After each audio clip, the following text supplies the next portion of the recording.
नमस्कार, मी प्रीती प्रल्हाद नवघडे, पंचायत समिती चामोर्शी। आज महिला कर्मचाऱ्यांसाठी रांगोळी स्पर्धा आयोजित केलेली होती। त्यामध्ये 3 विषय होते: लेख लाडकी, लाडकी बहीण योजना आणि बेटी बचाओ बेटी पढ़ाओ। त्या अंतर्गत मी बेटी बचाओ बेटी पढ़ाओ ही रांगोळी काढलेली आहे। भारत सरकार द्वारा महिलांसाठी विविध योजना लागू केलेल्या आहेत। त्या योजनाचा आजच्या बेटी छान पद्धतीने लाभ घेत आहेत आणि त्यामुळेच आत्मनिर्भर महिला बनत आहेत। त्यातली महिला आज अंतरिक्षामध्ये गेलेल्या आहेत। बेटी बचाओ बेटी पढ़ाओ या अंतर्गत महिलांची भ्रूण हत्या थांबलेली आहे। त्यांना मोफत शिक्षण मिळत आहे। मोफत शिक्षणाअंतर्गत मुलींना मोफत प्रवास, मोफत सायकल आणि मोफत गणवेश योजना या अंतर्गत मुली शिक्षणामध्ये अग्रेसर होत आहेत। त्यानंतरचा तो लोगो आहे स्त्री भ्रूण हत्या।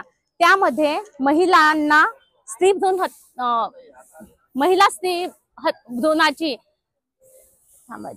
हत्या रोखण्यासाठी स्त्री भ्रूण हत्या कायदा केलेला आहे। सुकन्या योजना केलेली आहे। लेख लाडकी योजना सरकारने राबवलेली आहे आणि महिला हेल्पलाईन नंबर 104 हा 24 तास महिलाची काळजी घेण्यासाठी वापरलेला आहे।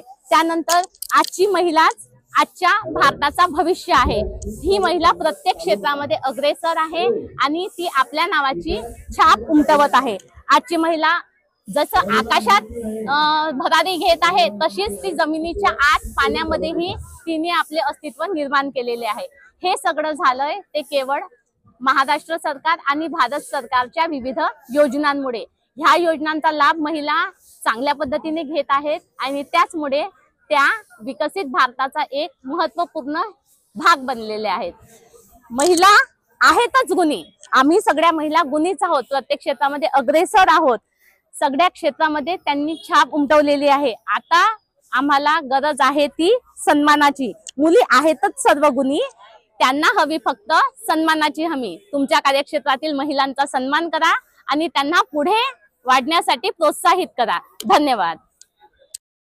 मित्रांनो, माझा व्हिडिओ आवडल्यास माझ्या व्हिडिओला लाईक करा, कमेंट्स करा, शेअर करा आणि नवीन व्हिडिओ बघण्यासाठी माझ्या YouTube चॅनलला सबस्क्राइब करा। धन्यवाद।